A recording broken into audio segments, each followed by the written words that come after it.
Tidbits from TNT, Thursday morning, June 26, 2025. Listen to the full version on the official dinarreport.com website and become our supporter on Patreon. TNT. Tishwash.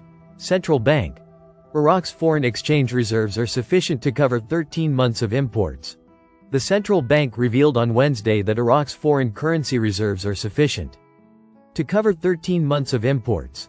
The bank said in a report seen by Shafaq news agency that import coverage is often viewed as a measure of the number of months that imports could be sustained if all foreign currency inflows were to cease, noting that the global standard used is for reserves to cover all imports for a period of 6 months.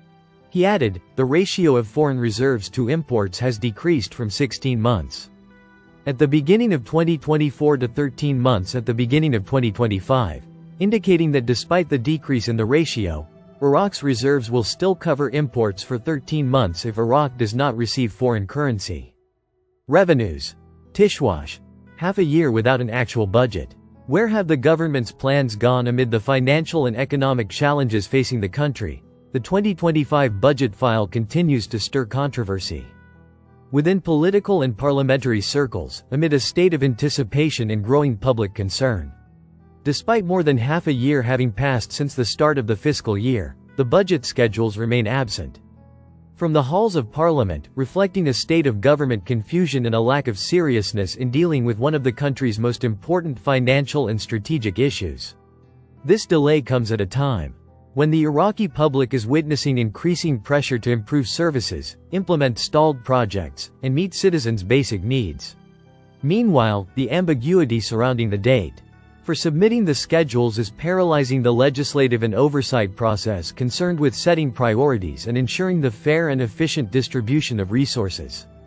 Violation of laws. And regarding this issue, member of the Parliamentary Finance Committee, Hussein Moons, confirmed that the government is still not serious about sending the budget tables to the House of Representatives. In an interview with Al Maluma news agency, Moons said, the government violated the financial management law by delaying the submission of the 2025 general budget schedules.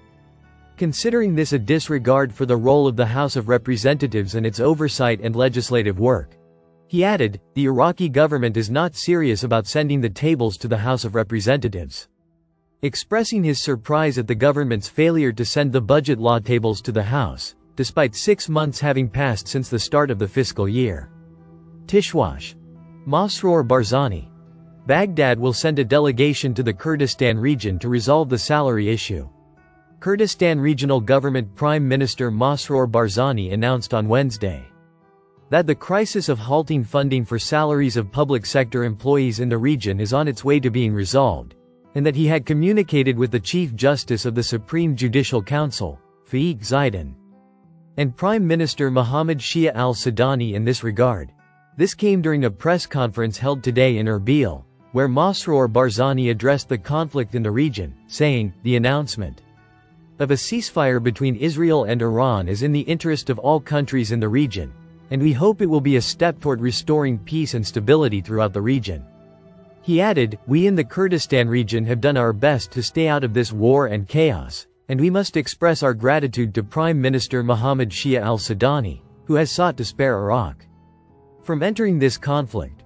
Regarding the issue of salaries, the Prime Minister of the Kurdistan region stated, for the past 2 months, the salaries of Kurdistan region employees have not been paid legally, which is considered an unconstitutional measure. We believe it is unacceptable to link the salaries of Kurdistan region employees to any political dispute or conflict. He stressed that, we will not give up any constitutional right of the people of the Kurdistan region in any way, and we will continue to defend it, adding that during the past period, there was not a day when we were not busy searching for a solution to this crisis. Masroor Barzani continued, we have been in contact with officials. Yesterday, I spoke with the head of the Supreme Judicial Council and the Prime Minister, and I assured them that we are keen to move towards resolving this crisis. They welcomed this and announced their readiness to send a delegation within the next 2 days to address the salary issue. The Prime Minister of the Kurdistan Regional Government spoke about the suspension of Kurdistan's oil exports, saying that because of this, the Iraqi economy and the Kurdistan region's economy have incurred losses. exceeding $25 billion, and to date, the federal government has not compensated the citizens of the Kurdistan region for these losses. He stressed that to resume Kurdistan's oil exports, an agreement must be reached with all parties, especially with the oil companies operating in the region, which are demanding guarantees for extraction costs.